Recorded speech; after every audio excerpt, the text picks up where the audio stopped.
our cover story, we continue with our build-up to the much-awaited summit between Prime Minister Modi and President Xi Jinping of China. In the last 2 weeks, Gravitas has kept you ahead on all the developments on this front, and soon we'll be taking you to the historic Chinese city of Wuhan, where this meeting will take place. But before that, let's tell you why this is a summit like no other. Because it has been planned differently. The format is unlike any traditional bilateral meeting. Sources have told WION that there won't be any fixed agenda, neither will there be a joint statement at the end of the meeting. That is usually the way such bilateral discussions conclude, but not this one. The aim is to have broad and overarching conversations, to understand and process, not so much to conclude and declare. Sources say that the purpose of this meeting is to become attuned to the domestic issues and foreign policy of both sides, and this, we are told, will dispel misunderstandings.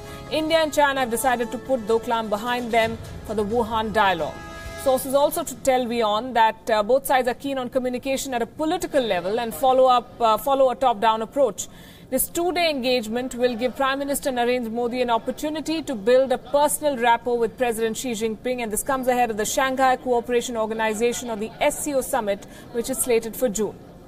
This is in line with the Prime Minister's style of functioning, we are told. Since taking office, Narendra Modi has tried to develop a personal relationship with world leaders.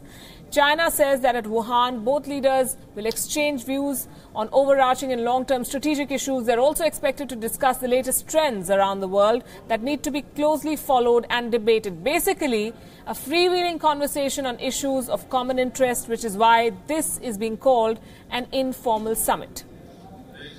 There is no precedent for an informal summit between India and China, which explains the choice of Wuhan. Beijing is official, Wuhan is not. It's a second-tier city and the most populous in China. The Three Gorges Dam is not far away, and the buzz is that Narendra Modi and Xi Jinping will take a tour of this monument to modern Chinese engineering. Wuhan comes with a great slice of history too. It was China's de facto capital in 1938. And China's late great founder, as they call him, Chairman Mao, used to swim in the Yangtze River. Then he would feast on pork and black bean sauce and spicy fish. Maybe Wuhan will honor Prime Minister Narendra Modi with a vegetarian version of this. Wuhan is also rapidly modernizing, we can tell you. The city is crisscrossed by railways, highways and expressways, making it a major transportation hub. And for that reason, it is often described as the Chicago of China. A visit to Wuhan may even give the inventive Narendra Modi ideas to remake Indian cities. Who knows? Varanasi, his constituency, could benefit from the impact of Wuhan. We'll have to wait and see. But coming back to the talking points right now, even though this is unstructured and the agenda has not been defined, we can tell you that the China-US trade war is going to be discussed. President Donald Trump's urgency to reduce the trade deficit with China has sparked tension with that country.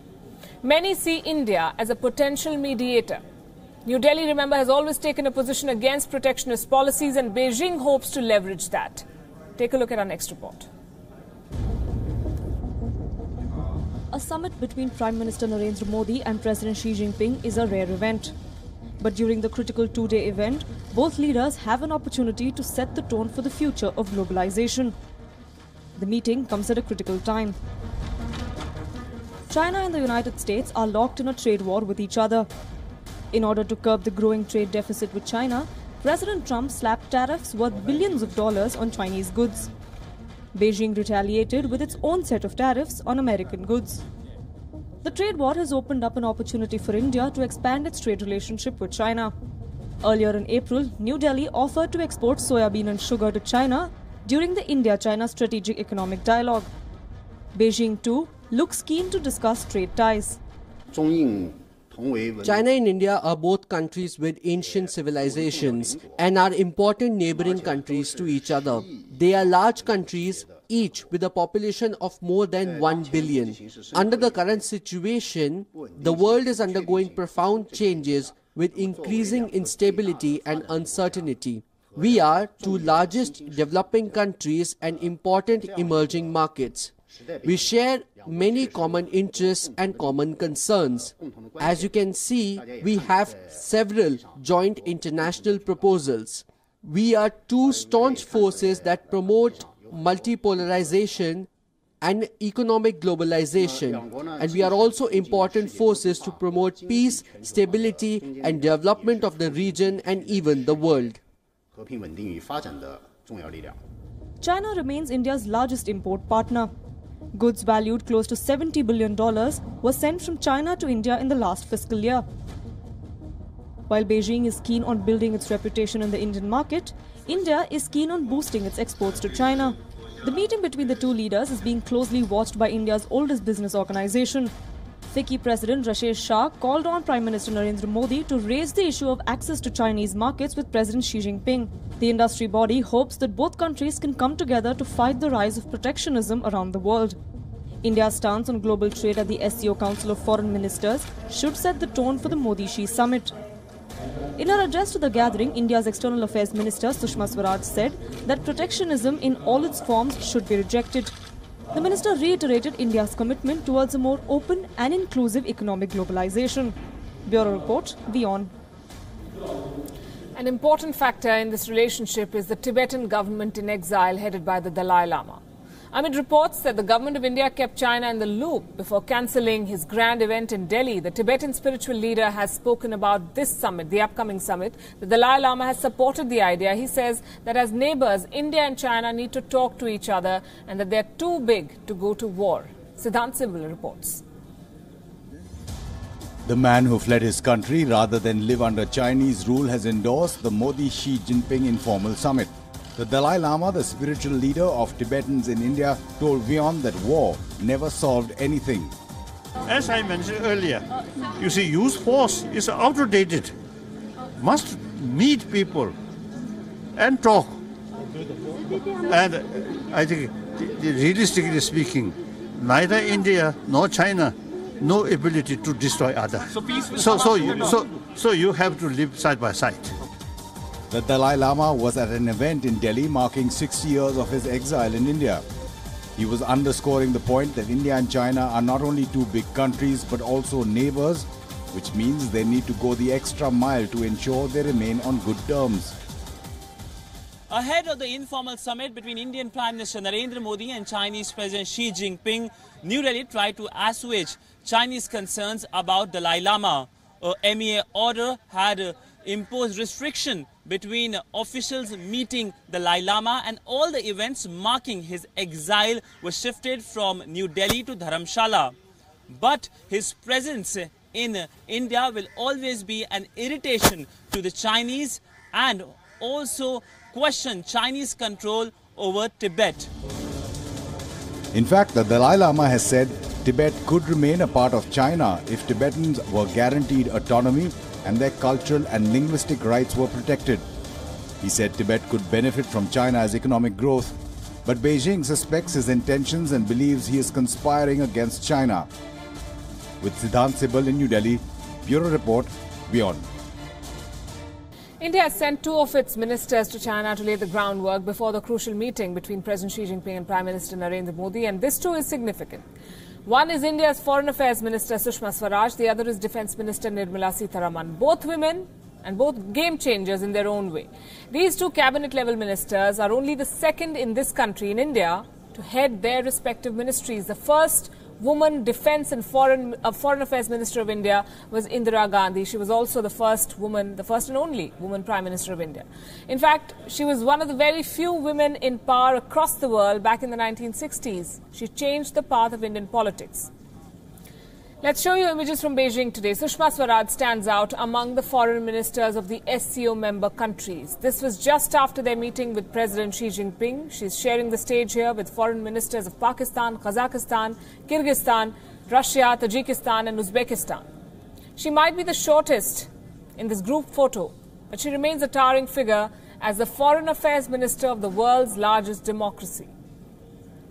The other minister leading the charge at the SCO is Nirmala Sitharaman, and she wields control over one of the largest armies in the world with disarming diplomacy and quiet grit. And here she is holding her own with other defence ministers of the SCO proudly wearing the sari. Way to go, we say. And now to the other big meeting that's coming up this week. It's turning out to be the week of icebreakers and peace talks, we can tell you. The meeting between the two Korean leaders at the DMZ, or the Demilitarized Zone, will be historic in every sense of the word. The word, especially the US, will be keeping a close eye on the outcome of the talks, which may decide the future of North Korea's nuclear missile program. Pyongyang for a long time has maintained that its nuclear arsenal, which it calls a powerful treasured sword for defending peace, is an insurance policy for future generations. Kim Jong-un has said that the nuclear weapons of his country are not a bargaining chip. But just days before these talks, he has suspended nuclear tests. He has also pledged to neither use nor proliferate nuclear weapons unless faced with a nuclear threat. In response, Seoul has halted the broadcast of propaganda messages and Korean pop songs across the border with North Korea. Experts call Kim's stance a replay of an old Korean tactic, trying to confuse opposition with dramatic gestures in order to win concessions without ever intending to give up nuclear weapons. The talks may just give him a political cover for negotiating reductions in his arsenal. If the Korean leaders are unable to reach an agreement, then it is most likely to cast a shadow of doubt over the Kim Jong-un meeting with US President Donald Trump, which is scheduled to take place sometime in May or possibly in the month of June.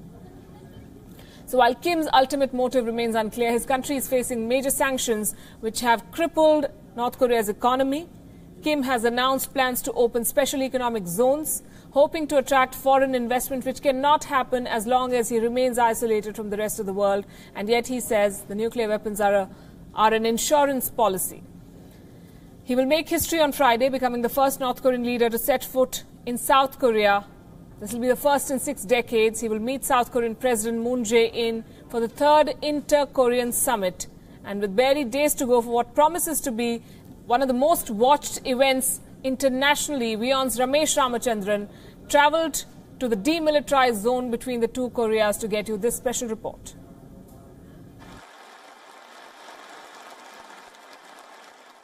The Inter-Korean Summit has attracted worldwide attention like no other. Journalists from the Americas, Europe and the Indo-Pacific have descended on Seoul to cover Friday's summit between Moon Jae-in and Kim Jong-un. Their destination? The Demilitarized Zone, a legacy of the Cold War that divided the Korean nation along the 38th parallel into North and South. Seoul has all the hallmarks of a thriving metropolis, complete with skyscrapers and glitzy malls. Soon, the urban landscape gives way to rugged terrain, and after a 90-minute bus ride, barbed wire fences, military vehicles, observation posts and barricades come into sight, suggesting that one was entering a high-security area. A tank announces the location, Joint Security Area, which is administered by the United Nations. The flags of 3 countries line the road here: South Korea, the United Nations and the United States. Clearly, it is more than a bilateral dispute between the North and South. The United States is a signatory to the 1953 armistice, which ended the Korean War. So any resolution of the crisis on the Korean Peninsula will need 3-way talks, bringing together South and North Korea and the United States. A grand bargain would not be an exaggeration for describing the challenge at hand. We are escorted into the briefing hall inside the demilitarized zone under the watchful eyes of armed guards, and from there aboard United Nations vehicles to reach the village of Taesongdong, close to the border with North Korea. South Korean soldiers in blue, wearing dark sunglasses, take over. First on the itinerary is an elementary school, the only one of its kind inside the demilitarized zone. But for the children here, the initials DMZ stand for Dream Making Zone. I'm coming to you from the Taesongdong Elementary School here in one of the villages closest to the border with North Korea. This falls inside the Demilitarized Zone, or DMZ, and especially the Joint Security Area, which is governed by the United Nations. And this school has an interesting feature in the sense that most of the students who study here live and work inside the DMZ, in the village of Taesongdong. Some of the other children come from neighboring towns, but majority of them live and work inside the DMZ. Now, in this village, Taesongdong, there are about 200 people living here, of which about 50 are households. And the unique characteristic of this village is that they pay no federal taxes. The agriculturists, they are given land on lease by the government, and that's how they make a living out of here. But the school is important because the children who pass out of the school end up studying in this middle school and higher secondary school in adjoining towns and cities. The principal says the UN regulations cap the number of students at 35, 8 of whom live inside the DMZ. There are 10 teachers in all. Asked if threat of hostilities at the border with North Korea make him nervous, the principal says no. The ever-watchful South Korean soldiers rebuff all attempts to strike a conversation with the principal. But a younger teacher volunteers. Where do you live and how long have you been teaching here in this school? About 2 months. During about 2 months. So did you volunteer to come here or were you sent here? I'm volunteer here. And why did you volunteer? I want to have a experience here, so I volunteer. And how long do you intend to teach here? I have been a teacher about 10 years. Yeah. So how many more months or years do you see yourself teaching in this elementary school in Taesongdong? Taesongdong, I teach here Taesongdong Elementary School about a little 2 months. 2 months. No, and how long will you be teaching here? 3 years. Yeah. The South Korean soldiers in blue intervene once again, saying it is time to move on. Outside, a South Korean official, a lady accompanying the journalists, instructs the WION team to stop recording. Here in the Demilitarized Zone, this area where I'm standing right now is an elementary school in Taesongdong village, closest to the boundary with North Korea. Another soldier cautions against filming.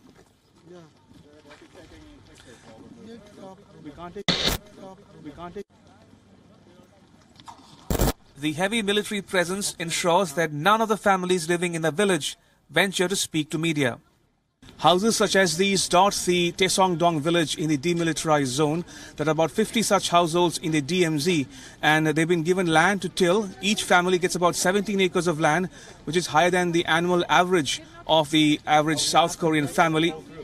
And they earn an average income of $80,000 per year, which is again substantially higher than the average annual income of any ordinary South Korean. Well, I'm standing right close to the edge of the border with North Korea, and you can see those buildings. Follow the growth. We don't have time.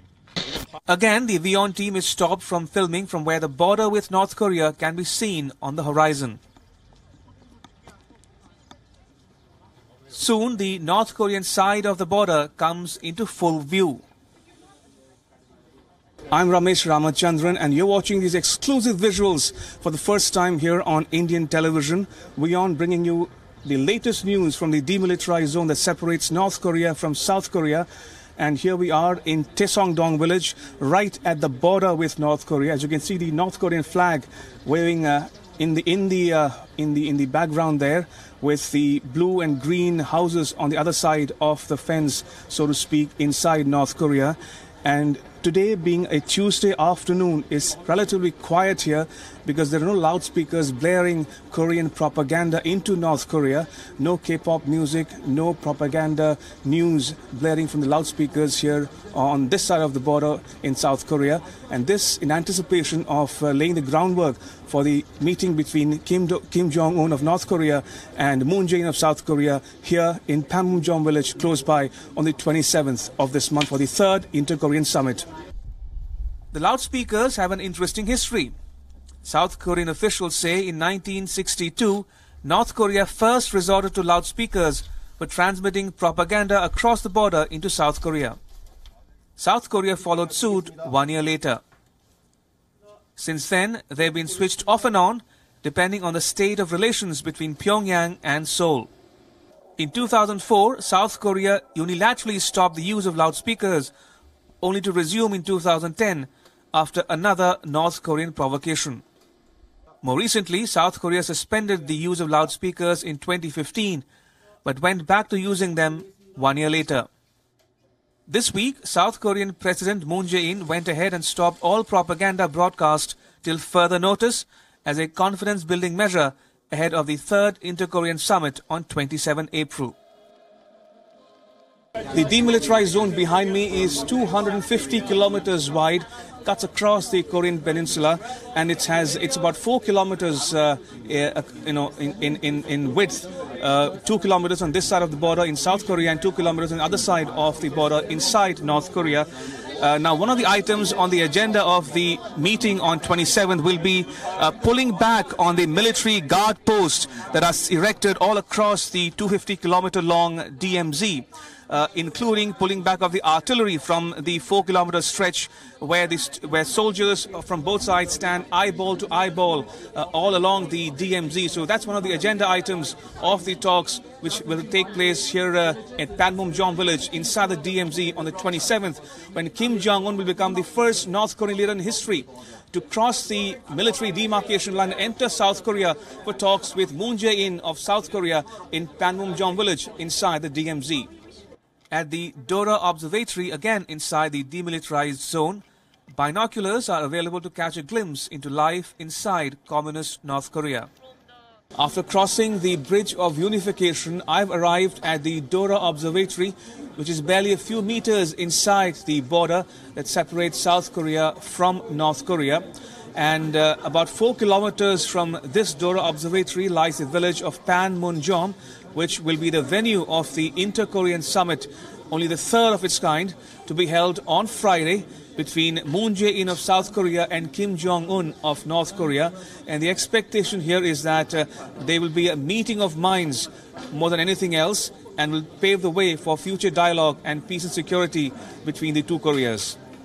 I'm Ramesh Ramachandran reporting for WION at the Dora Observatory in the demilitarized zone separating South Korea from North Korea. Many more of those reports coming in the days ahead. The next big meeting will be with US President Donald Trump. He'll be meeting Kim Jong-un, and while his administration may be tracking the developments on the Korean peninsula, the president himself is busy dousing another fire, and this too of his own making. The row is over the appointment of the new CIA chief, Gina Haspel. She'll be the first woman ever to head that agency, but now a group of 109 former military leaders have written an open letter to the US Senate to express their worry over this nomination. Our next report tells you why Haspel has attracted such strong opposition.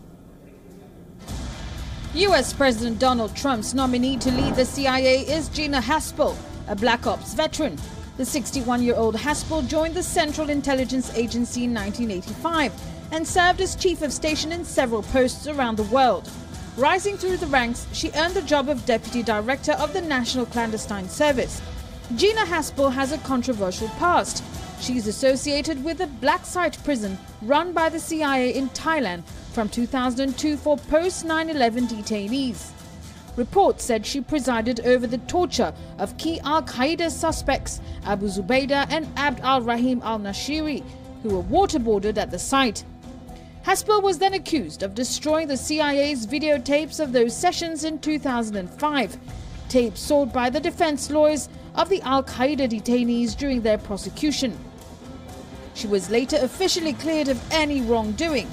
But that's not enough, military chiefs say in their letter. Quote, "Given the serious allegations made against Ms. Haspel, we urge you to insist on full declassification with appropriate redactions to protect sensitive national security information of all information regarding her role in the rendition, detention and interrogation program.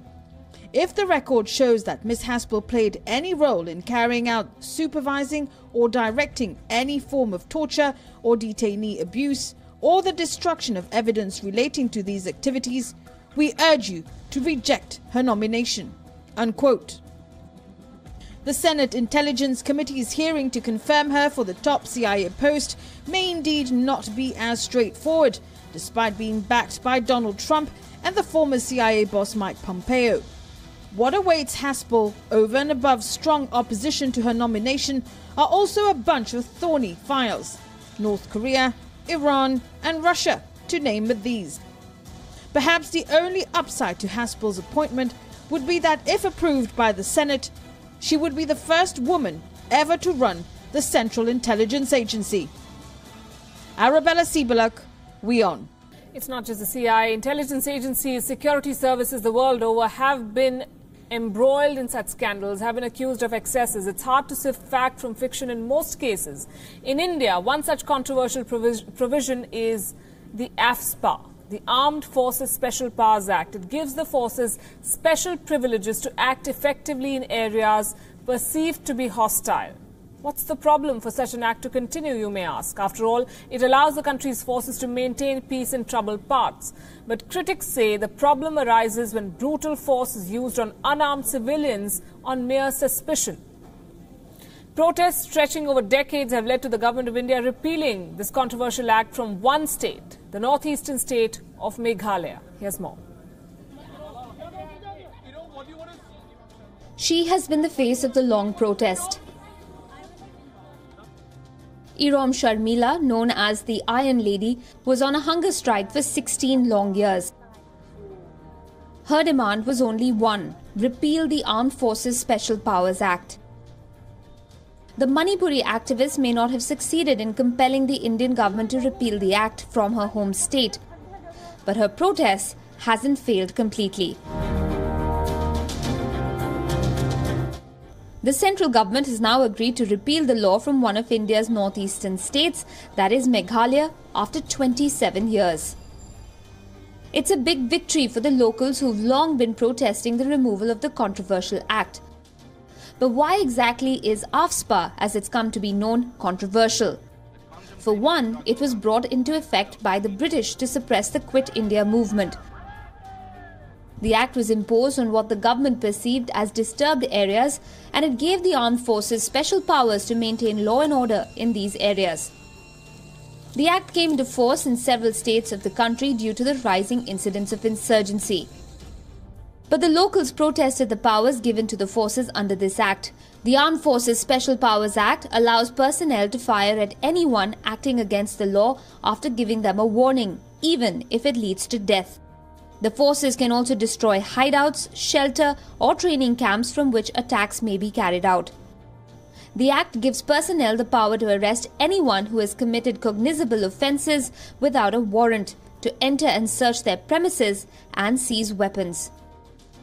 India's junior Minister for Home took to Twitter to say, quote, "The revocation of the Armed Forces Special Powers Act by Home Ministry from Assam, Meghalaya and most areas of Arunachal Pradesh is due to significant improvement of security scenario in northeast India in last 4 years." The Home Ministry has also withdrawn the act from 8 out of 16 police stations in the state of Arunachal Pradesh.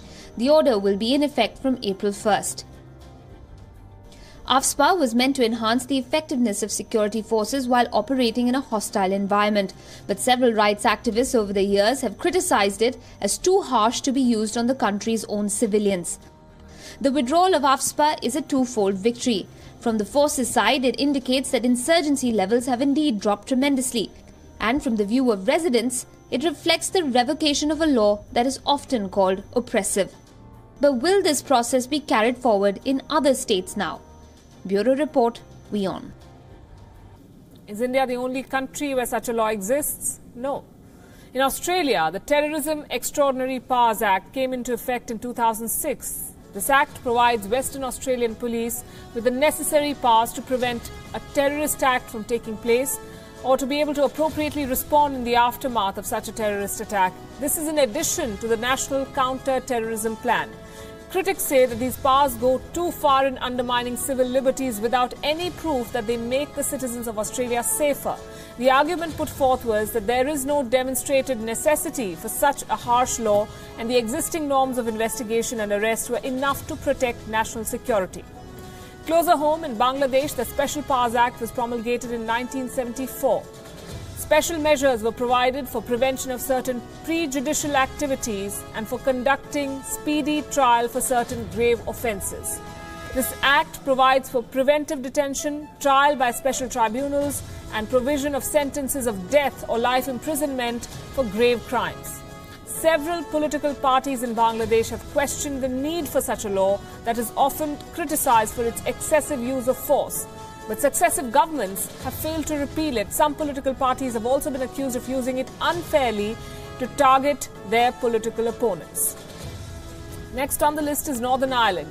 The Civil Authorities Special Powers Act of Northern Ireland came into effect shortly after the establishment of Northern Ireland back in 1922. The Act empowers certain authorities of the government to take steps for preserving the peace and maintaining order in this region. The Act was brought in the context of violent conflict over the issue of partition of Ireland, but its sweeping powers made it highly controversial and was seen as a tool of oppression used to restrict and suspend civil liberties. It was in July 1973 that this law was revoked, only to be replaced by legislation that was termed to be equally oppressive. It was called the Northern Ireland Emergency Provisions